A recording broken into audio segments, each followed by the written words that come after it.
Your 515 Fantasy Football. I know football. Are you ready for some football? Domination on Sundays begins with listening to these guys on Thursdays. You ready for this? Over 40 years of fantasy football experience between them. Yeah! One is a proud veteran of the United States Marine Corps, husband and father, entering his 19th year of fantasy competition. Brian Eikenberry. The other, also a proud husband and father, is one of the winningest fantasy minds in the state. Celebrating 25 years of excellence, Andy Hall. Let's get the game on! It's showtime. The 515 Fantasy Football Show with your hosts, Andy Hall and Brian Eikenberry. Welcome to Week 9. It's hard to believe we're over the halfway point of this fantasy football season. Trade deadline has come and gone. A very interesting number of moves, which no doubt have impacted the fantasy world at large. And I look forward to breaking a few of the most notable ones down throughout the course of this show. Andy Hall inviting you to join our social network. Like us on Facebook, follow us on Twitter at 515Fantasy, my personal Twitter handle at Andy Hall Radio. In addition to the radio broadcast, which happens every Thursday at 11 a.m. on 1350 a.m. and 102.1 FM, ESPN Radio in Des Moines, Iowa, we are digital and on demand via iTunes, Apple Podcasts, Stitcher, online at espndesmoines.com, and some other spots. Over the course of this hour, all the matchups, grades, and all the fantasy-relevant players as you've come to expect.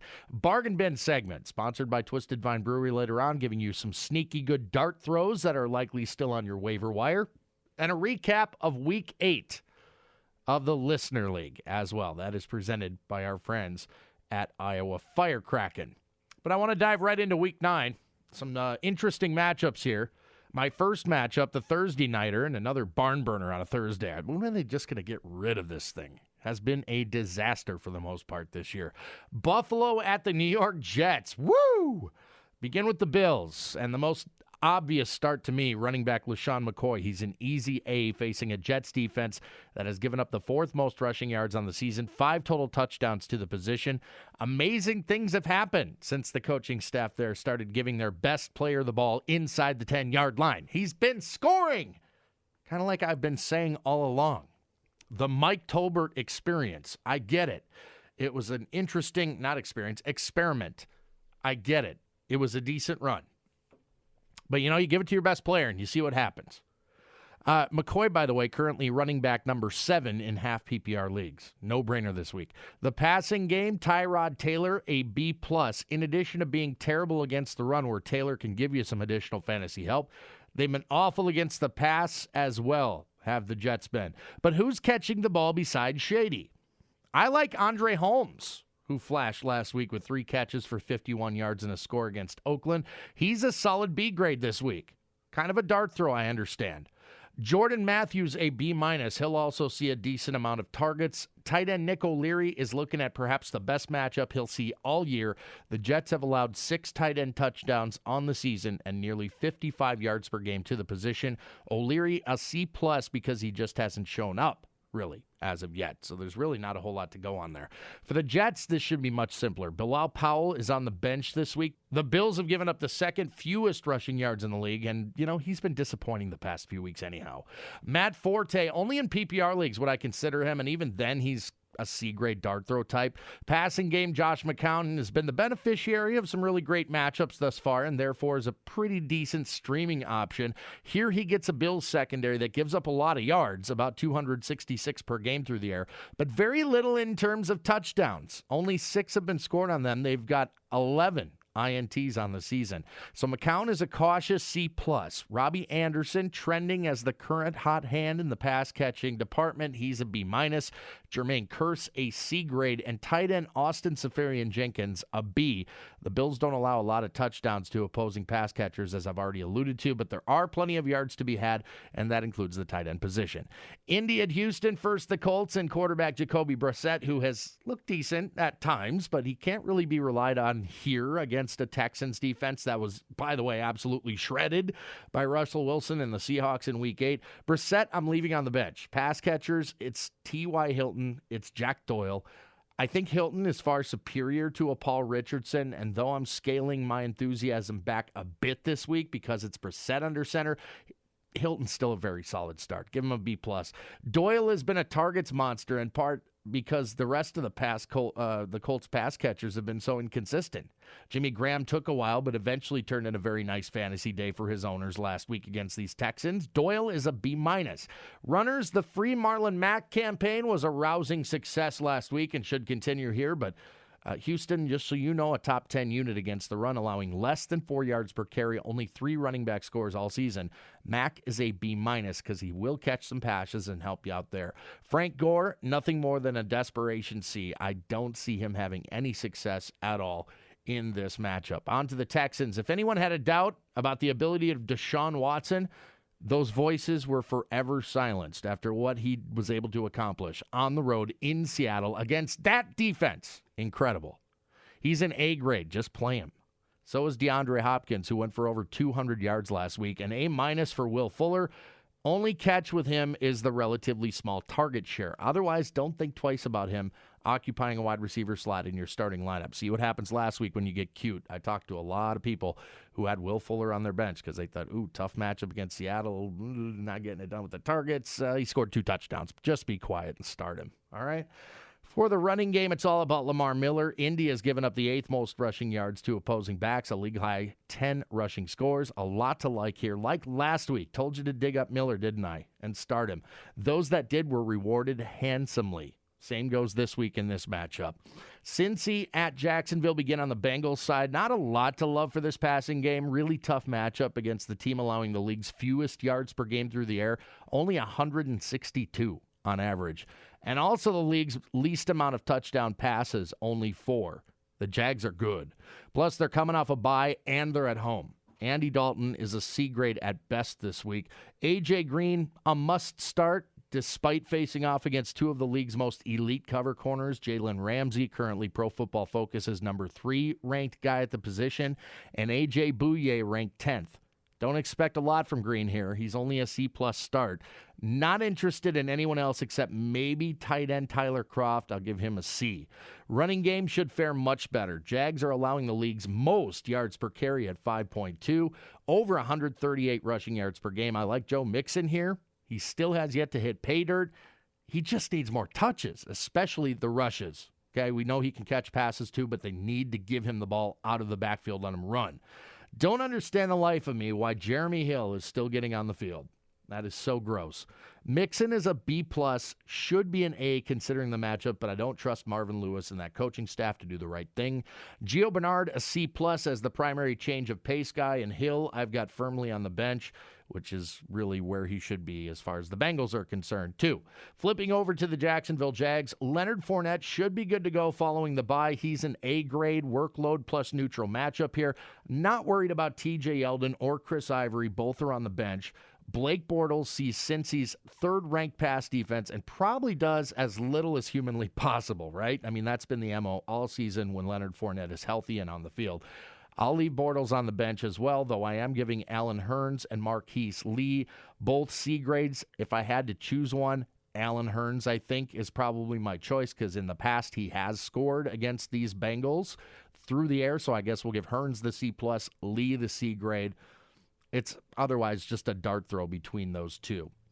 On to Tampa at New Orleans. This will be the final matchup of this segment. For Tampa, it's a banged-up, less than 100% Jameis Winston.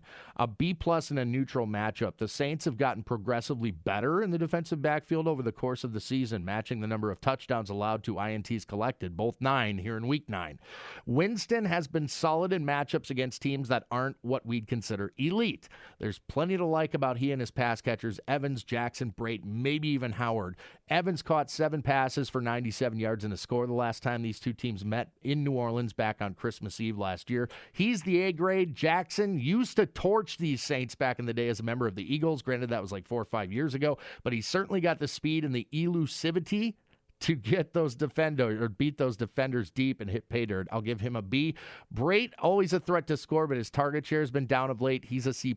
O.J. Howard is the complete dart throw here. C grade. Running game, all about Doug Martin, who's had some success against the Saints historically and should have some room to run again here against a defense allowing nearly 5 yards per carry. Doug Martin is an A-grade start. For the Saints, Drew Brees, an obvious A, playing at home where he's averaging over 330 yards passing, 2.5 scores.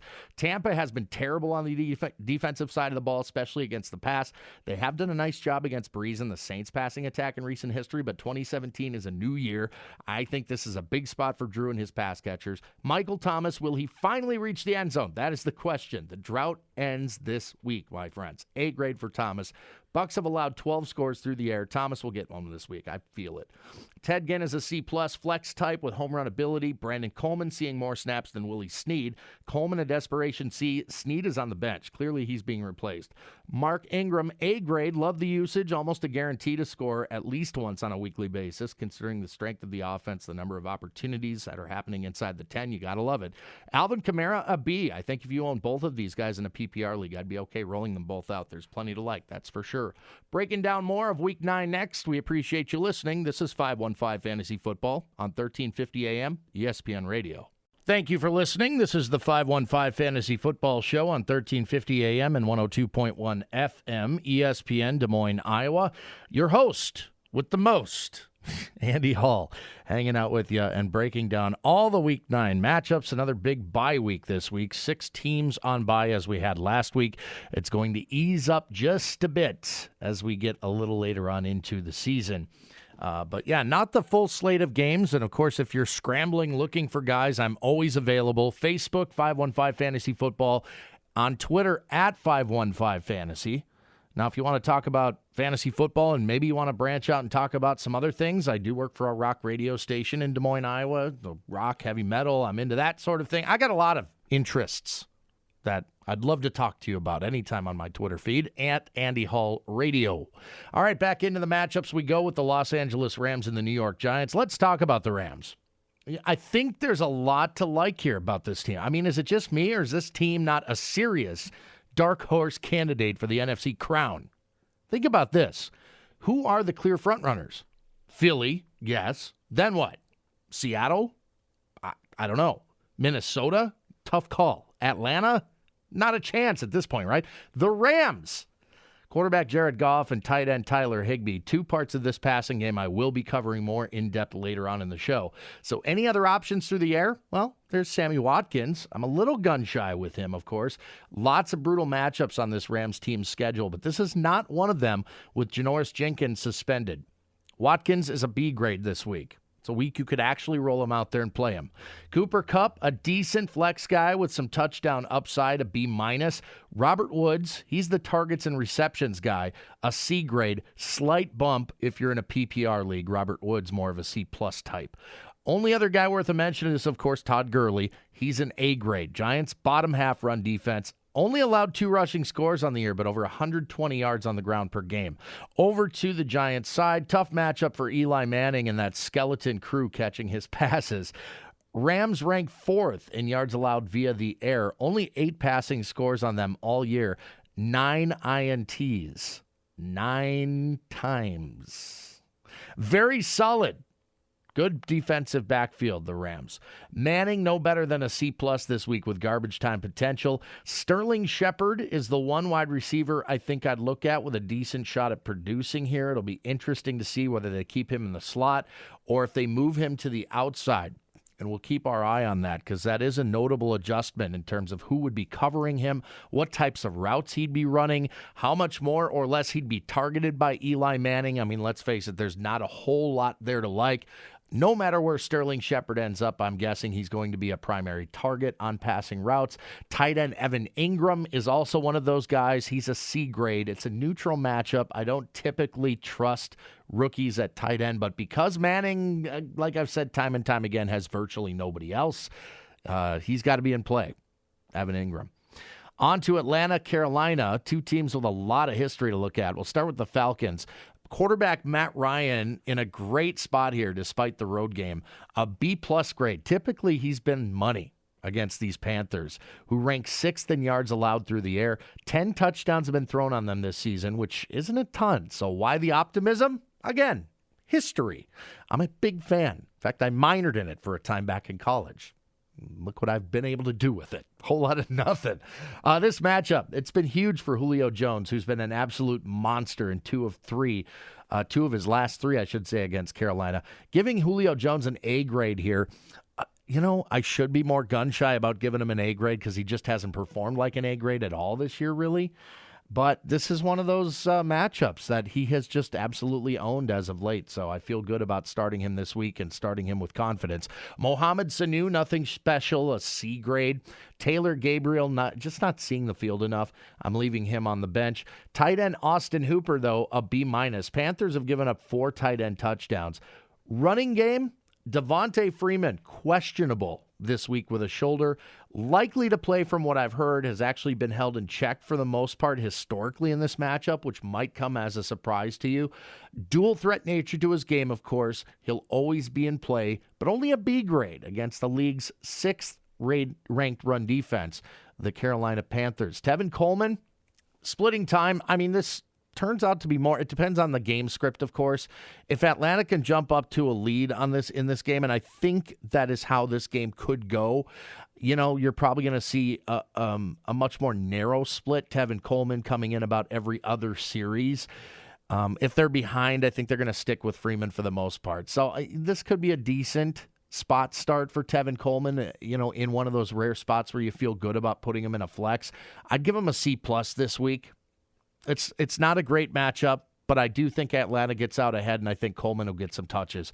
Carolina side, Cam Newton, a B grade. The Falcons have held him to under 20 fantasy points in their last 3 matchups, and I think the way their defense has been playing, that could very well be the case again here, especially now that Kelvin Benjamin has left town for Buffalo. Can you believe that? Nobody saw that coming, by the way. Kelvin Benjamin getting traded. According to the coaching staff, kind of a head-scratcher, they moved him because they want to open up the box for their running game to flourish. I believe that is as close to the actual quote as I saw. And that is so confusing on so many levels. You want to run the ball, why not just run the ball more? More Jonathan Stewart, definitely more Christian McCaffrey. They deal Kelvin Benjamin, who, heads to Buffalo. And, of course, we'll talk about him a little bit later. But, I'm not incredibly optimistic that he'll be a great start for you this week. I do think, I'm talking about Cam Newton, by the way. I do think Devin Funchess needs to be in consideration. Obviously, a B- play against a top 11 pass defense. Ed Dixon, not enough there. He's on the bench.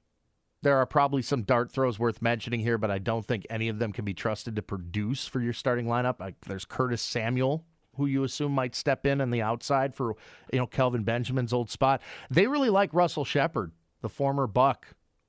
But, we just haven't seen anything from him yet. You can't trust him. Jonathan Stewart sees a Falcons front seven that has given up only 2 rushing scores all year.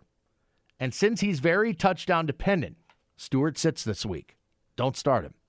Christian McCaffrey, on the other hand, a strong B+ for me this week. Well documented how bad the Falcons are and have been historically against pass-catching backs. Of course, I lit this fire going into the matchup a few weeks back against Detroit, and Theo Riddick totally laid an egg. But that's how Theo Riddick's been rolling in 2017 for some weird reason. I think Christian McCaffrey is actually a really great start. I'm going to stick my neck out for the rookie this week, and he's a B+, very solid. Denver at Philadelphia, begin with the Broncos. It's a decent matchup for whoever starts at quarterback. Now, what I'm hearing now is that Brock Osweiler will be your starting quarterback for the Denver Broncos in Week 9. Eagles are not good versus the pass, having allowed the 4th most passing yards, a total of 13 passing scores this season. Am I starting Brock Osweiler? No, of course not. But if you're in a 2-quarterback superflex league, very interesting. And, if you play DFS, considering his, the salary for him this week, very interesting. I'm not going to lie. I would consider it if I could play. But there you have it. Demaryius Thomas, he definitely should be started, B+ grade. Emmanuel Sanders, I think he's going to go this week. I give him a B grade. Normally, I would like him more than Thomas. Thomas just has not been scoring this year. Sanders normally would be ranked above him, but because he's coming off the injury, I've got a little bit of a temperament on that. So give him a B grade. Benny Fowler just looked horrible last week, dropping the ball all over the place. Running game, not pretty. Eagles in an elite run-stuffing unit. Broncos can't seem to figure out their three-headed disaster of a backfield, so I'm leaving them all on the bench. That's C.J. Anderson, Jamal Charles, Devontae Booker. None of the above for me, please.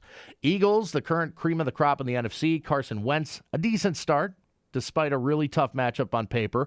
Denver may be incredibly good in terms of holding opposing passers to respectable yardage totals, but they're giving up touchdowns. Wentz you can roll out there. He's a B grade. Alshon Jeffrey, not as enthusiastic. He's a C+, probably sees a lot of Aqib Talib. Nelson Aguilar, a C+ as well. Probably a lot of Chris Harris in his near future. Zach Ertz, however, a no-brainer, giving him an A. Broncos do give a lot of production to opposing tight ends, and Ertz is the best in the business at present. So now that Ajay Ajayi has arrived, I added another A into his name. I like him so much. Now that Jay Ajayi has arrived in Philly, what do we expect in his first action this week, assuming he plays? And I think he will. Not much, to be honest. Denver have been super against the run. Ajayi, despite the better offensive line to run behind, is only a B- C+ for me this week. LeGarrette Blount, now totally touchdown dependent, is on the bench. I wouldn't drop him yet. I'm getting a lot of questions about should I drop him? Don't drop Blount yet, because I think he could still be the goal line guy, and we saw how that worked out in New England last year. Wendell Smallwood, not a lot to like this week, even from a PPR standpoint. He is also on the bench. One last matchup in this segment, Baltimore at Tennessee for the Ravens. Believe it or not, I believe in Joe Flacco this week. Go ahead and rewind. You'll hear me say it again. I believe in Joe Flacco this week. Titans are great against the run, not so much against the pass. I see Flacco airing it out more than usual this week once he realizes that Alex Collins ain't getting it done on the ground. Flacco is a very excitable B-. And that's really all the excitement I can muster for him in that passing game. B-. Jeremy Maclin, a decent wide receiver 2 flex play, a B grade. Mike Wallace, if he goes, also not a terrible option. I don't know if he will, though. He's still trying to make his way back. More a flex C+ guy. He scored in the past 2 head-to-head matchups against these Titans. But again, Mike Wallace, keep an eye on it. I don't know if he goes this week for sure. Mentioned Alex Collins. Tennessee top 10 against the run. Only 3 rushing scores allowed on the season. C+ this week. Buck Allen, a dart throw C, but not feeling great about it. Great opportunity to remind you, Danny Woodhead returned to practice this week. And though he's not eligible to play for a few more weeks, a name to remember that's probably sitting there on your waiver wire as you maybe you're playoff bound, or at least you're trending that way and needing some depth. Danny Woodhead, take a look. Over to the Titans, Marcus Mariota. Speaking of guys in a tough spot, Ravens are one of the league's best secondaries, certainly the most opportunistic, currently leading the league in INT with 12. Not in love with Super Mariota here, B- at best. Pass catchers, I'd say Rashard Matthews, probably your best bet, a B grade for him. Will Corey Davis make an appearance this week? We think he will. And if he does, I think we have to see it before you plug him in, though he remains one of my absolute favorite dynasty guys. I think he'll be incredible one day. Sunday may not be that day, though. Eric Decker is an afterthought. You can definitely do better. Tight end Delaney Walker, again, if he plays, he's dealing with some injuries. A very solid start here. A grade against a Ravens defense that has given up 6 touchdowns to the position this year. Backfield, it's the DeMarco Murray show until it isn't. Derrick Henry rides the pine till further notice. Murray gets the league's 31st ranked run defense, allowing over 130 rushing yards per game, though they have improved over the past couple of weeks, getting some guys back on that defensive line. Murray, though, a B+ grade. I like him this week, assuming he gets a big workload, and I think because Tennessee should be out in front of Baltimore in this game, that he should have plenty of opportunity. More Week 9 matchups still to come. This is the 515 Fantasy Football Show on 1350 AM, ESPN Radio. You are listening to the 515 Fantasy Football Show on 1350 AM and 102.1 FM, ESPN Radio, Des Moines, Iowa. The show also available digitally, several different ways. If you're an iPhone kind of person, an Apple person, you probably want to check us out on Apple Podcasts, also known as iTunes. If you're an Android type, maybe you try out Stitcher or any number of other options there are to download and enjoy the show. Gather in some intel for Week 9 as we've been giving you. ESPNDesMoines.com is our home on the web. We also post the show there each and every Thursday afternoon. Make sure to get it in before Thursday Night Football so you can take a listen and know who to start. who to put in your starting lineups. Back into the Week 9 matchups. Going to bust through a few of them here. Arizona at San Francisco. The visiting Cardinals, just bad. With Carson Palmer out indefinitely, it's Drew Stanton, we think. And I think that's been really terrible news historically for his team and his pass catchers. No matter how good the matchup may be, that passing game is in trouble. Stanton obviously is on the bench. Larry Fitzgerald now a flex play and only in good matchups. This is one of those I'd consider him, but not expect a whole lot from him. John Brown, Jaron Brown, J.J. Nelson, all on the bench. Adrian Peterson, on the other hand, is an A grade. Niners ranked 30th in yards allowed to opposing backs. 9 touchdowns have been scored on them via the ground. Peterson, an excellent play. Do not hesitate to plug him in this week. I know he let you down a little bit a couple weeks ago prior to the bye, but he'll be just fine against the Niners. The Niners make fantasy gold. That's what they do. On the Niners side, until Jimmy Garoppolo is up to speed on the new system, it's still going to be C.J. Beathard, who is firmly planted on the bench for this matchup. Cardinals are stout on defense, tamping down any hopes you had for guys like Pierre Garçon, who, by the way, is questionable with injury this week, and tight end George Kittle, not starting any part of that passing game. Carlos Hyde, a C grade, though, facing an Arizona defense that has given up 6 rushing scores, so there's a hint of hope in there somewhere. Otherwise, pretty grim for San Francisco. On to Washington at Seattle. Start with the Redskins, who I think are in a lot of trouble. Feels like it anyway on the offensive side of the ball. Kirk Cousins, it may have just been last week's awful weather on the East Coast, but something does not look right with Kirk Cousins. I love Cousins from a fantasy perspective, but I really hate this matchup. Cross country in Seattle. Not an easy place to play, unless, of course, you're Deshaun Watson, which Cousins clearly is not. He's a C+ this week, and that's being generous, I think. Josh Doctson, a C grade, as is Jamison Crowder. Terrell Pryor on the bench. I think he's done in Washington, unfortunately. They're making moves to assure that Terrell Pryor, that they have other options because they can't count on him. Jordan Reed likely to miss this one, so Vernon Davis is your tight end dart throw. Seattle a neutral matchup, so give Davis a C. Do the runners fare any better? Slightly. Rob Kelly is a B-. Seattle does give up some fantasy love to opposing backs. Chris Thompson is always in play as a flex option. I'll give him a B grade. He gets the uptick, especially if you're in PPR format. Seattle side, Russell Wilson, an excellent start. Regardless of matchups, so many ways to beat an opponent, right? Giving Wilson an A grade at home. Doug Baldwin, a no-brainer out of the slot, B+. Paul Richardson, C+, after flashing big time last week. I do think Josh Norman locks onto him when he's on his side of the field. That'll keep his fantasy prospects realistic. Jimmy Graham, I like a lot this week, B+. Washington allows the 5th most fantasy points per game to opposing tight ends. Still not in love with any of the Seattle runners. This isn't a great matchup for many of them anyway. Thomas Rawls, Eddie Lacy, C.J. Prosise not healthy. That leaves J.D. McKissick. To be honest, I actually considered him as my bargain bin pick this week. I think he's a sneaky good dart throw if you need one. Call it a hunch. I don't care. J.D. McKissick. We've seen him flash once before. Why can't it happen again in a matchup like this? Certainly wouldn't be anybody else on the running side of the ball for Seattle. Kansas City at Dallas. First, the Chiefs. As usual, plenty to like about Alex Smith, who continues a season for the ages. It's almost like he inherited the virus that Matt Ryan had in 2016, Cam Newton back in 2015, Big Ben in 2014. I swear, every single year there's one quarterback that jumps up to the elite level, never to be seen or heard from again in that company after that one magical year. Smith is that guy, right? He's a B+ grade, facing a very beatable Cowboys secondary this week that has allowed 12 touchdowns on the season. Why not an A, you ask? Yards. It won't be a huge yardage game through the air. I think Kareem Hunt gets his on the ground, also a B+. Aside from Tyreek Hill, who's a solid B grade with touchdown upside, Travis Kelce, he's the obvious A start from a passing perspective. Nobody else I'm really all that interested in on the Chiefs side of the ball. On the Cowboys side, Dak Prescott should have no problem shredding this Chiefs defense. And I mean shredding.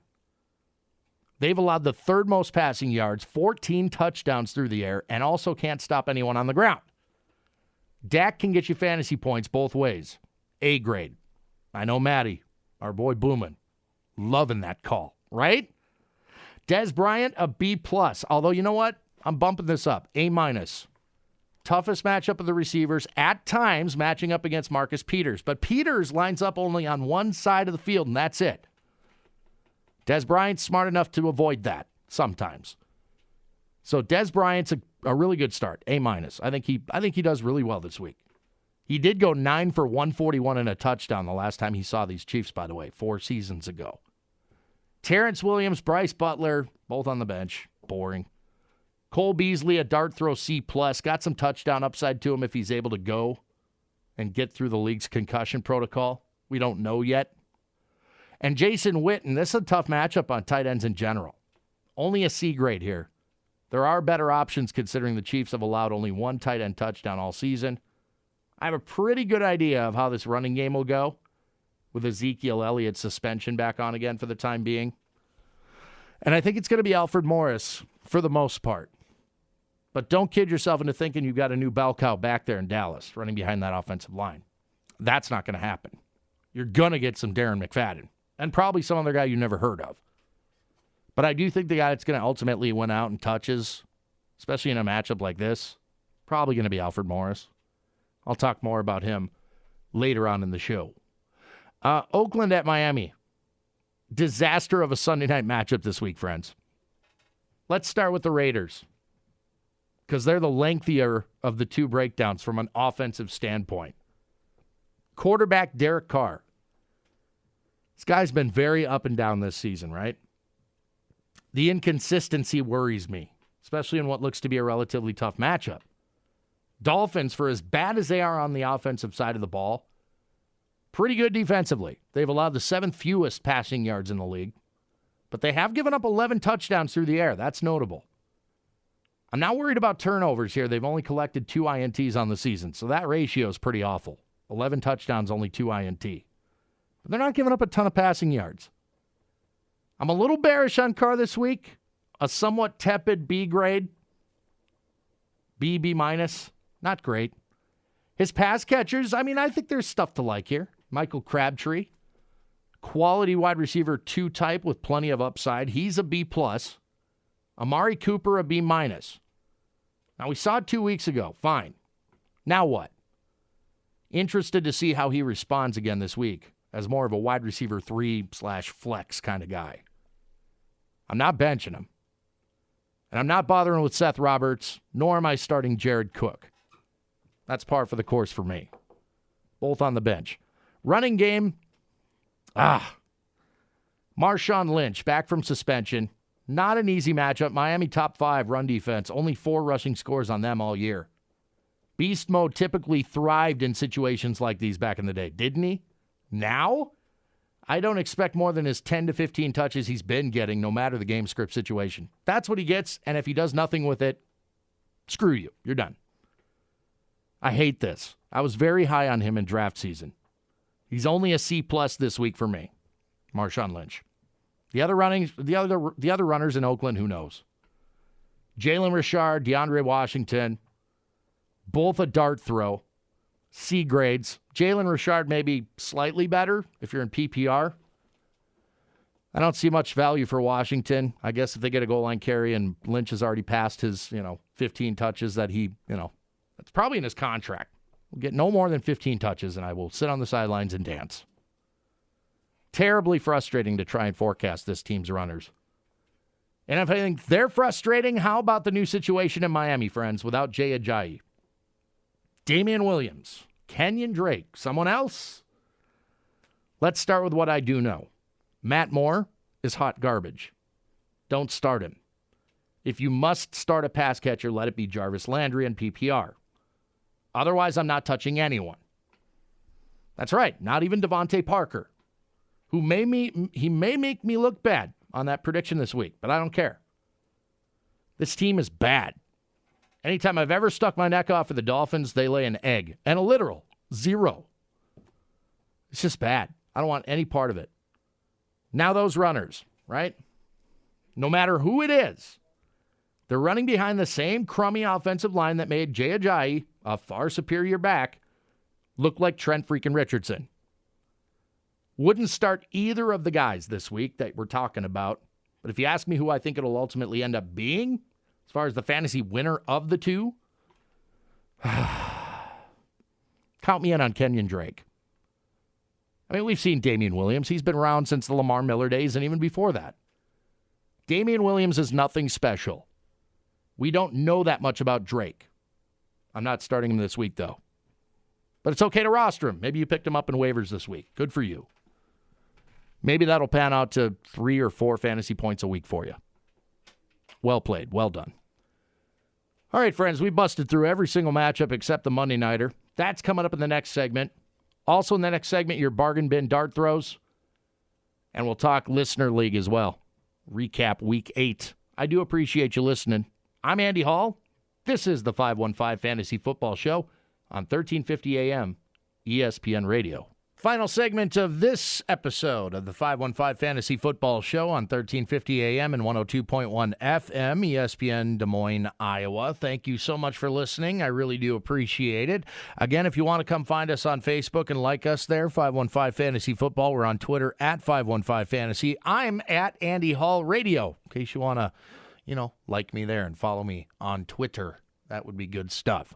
So in this final segment, we got one last matchup. We're, of course, going to give you our bargain bin picks as well and recap what was Week 8 in the 515 Fantasy Football Listener League as well. Last matchup is the Monday Nighter at Lambeau between two embattled NFC North rivals, the Lions and the Packers. Starting on the Lions side, Matthew Stafford, who has been money in the bank historically in this matchup. He's averaging 25 fantasy points per game in his last 5 head-to-heads against the Pack, no matter where the game is being played. Multiple touchdown passes in each of those last 5 as well. He's an A grade. Golden Tate scored in the New Year's Day game last season. He's a B+, although a little shaky because he's coming off injury. Marvin Jones seeing a lot of targets, a very solid B. And even TJ Jones may get in on some of the action this week. A big-time dart throw. If you need a guy, he's a C grade. Not looking at the tight ends. The Packers are actually really good against the position. The rest of their banged-up defensive backfield is pretty shaky, however. Running game, Amir Abdullah continues to be just meh for me. C+ because I think he'll see some decent volume in this game. Theo Riddick getting more touches the past couple games, but not enough to warrant starting him yet, in my opinion. Over to the Packers. Quarterback Brett Hundley, a C grade at best. Lions are middle of the pack in terms of yardage allowed through the air, but very opportunistic. 10 INTs to go along with the 10 touchdowns they have allowed through the air. Not in love with the matchup, though Hundley can help you out some with rushing yards. Jordy Nelson likely avoids Darius Slay, so I'm most optimistic about his chances, but they're not stellar. A B grade for Jordy. Devontae Adams probably gets a lot of the Slay ride, which has all but killed most receivers' fantasy value. Adams, a C grade, no better this week. Randall Cobb is a C+. Slot guys have had some success against the Lions, though he hasn't scored on them since 2014. Martellus Bennett, no thanks, on my bench. Aaron Jones, a C grade. Lions are actually very good against the run, holding opposing runners to only about 3.5 yards per carry. It's one of the league lows. 6 touchdowns have been scored on them via the ground game.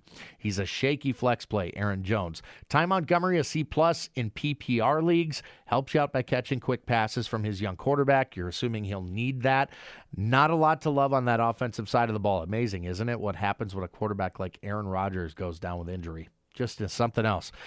Bargain Bin segment, sponsored by our friends at Twisted Vine Brewing Company on Westtown Parkway in West Des Moines, online at twistedvinebrewery.com. Invite you to get out there and try any number of their amazing craft beers, talking 30 of them on tap, 25 of which brewed right on site, and you can actually see the vats. You can see how the process works.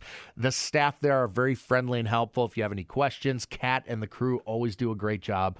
They have wine as well at Twisted Vine. They have some pizza. They've got the Red Zone on every Sunday. It's a really great place to go hang out, watch some football with some buddies, and talk some fantasy trash.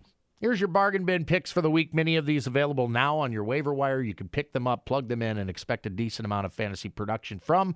Quarterback this week is Jared Goff of the LA Rams. I've been down this road before. I'm willing to travel it again. Owned in less than half of Yahoo Fantasy Leagues, Goff comes out of the Rams' Week 8 bye, very prepared for his team's cross-country trip to Jersey, where he'll face a Giants defense, bottom third in terms of passing yards allowed. Plus, they've given up third most touchdown passes with 14. In comparable matchups, Goff has fared very well. If you are in a pinch this week because of bye or injury or else some other reason, he's as good a dart throw as you will find. At running back, it's Alfred Morris of Dallas. With Ezekiel Elliott's 6-game suspension back on at present, somebody's going to get some backfield touches behind that legendary run-blocking offensive line in Dallas. It is my belief Morris will be the primary beneficiary, especially in terms of carries. Any decent amount of volume this week should result in a nice fantasy day, facing a Chiefs defense that has yielded the 4th most rushing yards in the league on the season, an average of over 130 per game, a total of 7 touchdowns to the position. In a game that figures to be competitive, a big day could be in store for Alfred Morris. My pass catcher is Tyler Higbee of the LA Rams. Here's really all you need to know in regards to the New York Giants defense, all right? In every single game this season, every single opponent they've faced, they've allowed a touchdown to a tight end.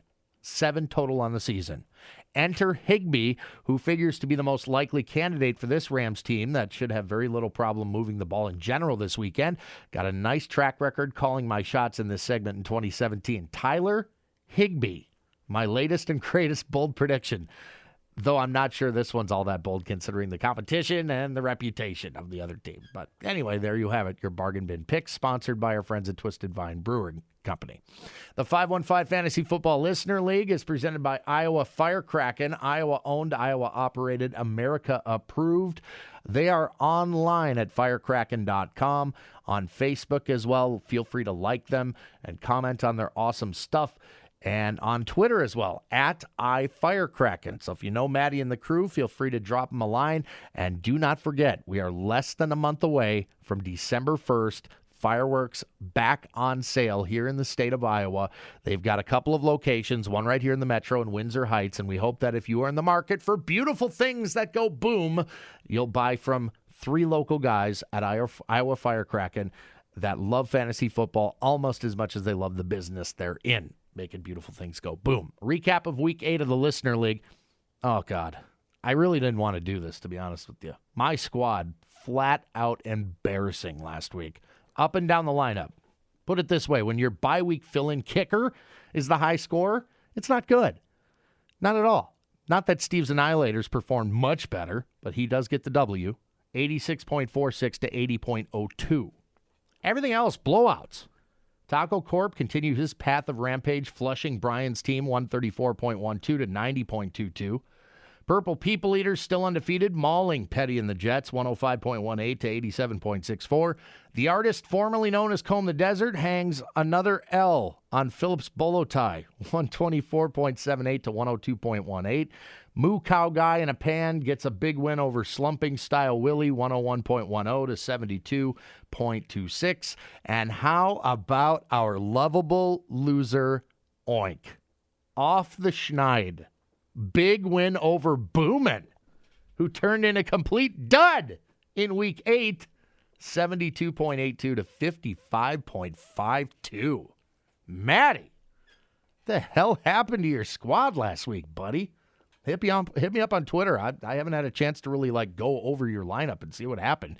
Could have just been bye weeks, I guess, but oof, not good. It's almost like you weren't listening to the show last week, Matty. What's up with that? This week, let the unpredictability continue as my squad tries to pick up the pieces and move up the leaderboard, taking on Free Willy. Looking forward to the trash talk from him this week. Brian's team beginning to feel like a bottom feeder, don't you think? He gets Petty and the Jets, who hope they have something left in the tank this week. If you were a fan of the league, and really who wasn't, our 2 tacos are going head-to-head this week. And the prize? Possession and ownership of the Dallas Cowboys website. Okay, maybe not. It makes our buddy Boomin insanely jealous, though, I hear. Will his team be motivated enough to knock off the Purple People Eaters? We shall see. You figure at some point, somebody is going to make the Purple People Eaters lose a game. It's got to happen at some point, you figure, right? I hope. Steve's Annihilators get the moo cow this week, and Oink is on the comeback trail. It's official. And he's looking to keep it going against Phillips Bolotai, which has been just about as bad in the lovable losers department. So kind of a basement matchup there between Oink and Phillips Bolotai. Oink, I mean, this is it for you, man. Make a move. Let's do it. We'll start making fun of Phillips Bolotai. I got more jokes for the tie still to come before the end of this season, that's for sure. Good luck to one and all in Week 9, except Wee Willie. You're going down, pal. No doubt about it in my mind. Hope you enjoyed listening to the show. It has been a bit of an adjustment for me. Just being one guy. Brian had to do what Brian had to do. And I don't blame him for it. I'm not angry. We're still friends. But it's really tough not having a guy. But like I've told several of you, and thank you for reaching out, I am going to power through the rest of the season, reevaluate things in the offseason, and kind of see where we're at. I'm enjoying what we're doing for now. It's just a little more difficult because I'm talking to myself. But at least you're here listening, and I do appreciate it very much. If you missed any part of the show, you can, of course, go back anytime and listen digitally. We're on iTunes, Apple Podcasts. We're on Stitcher if you're an Android type. You can go to ESPNDesMoines.com Thursday afternoons and download and listen to the show from there. Until next week, good luck to you in Week 9. This is 515 Fantasy Football.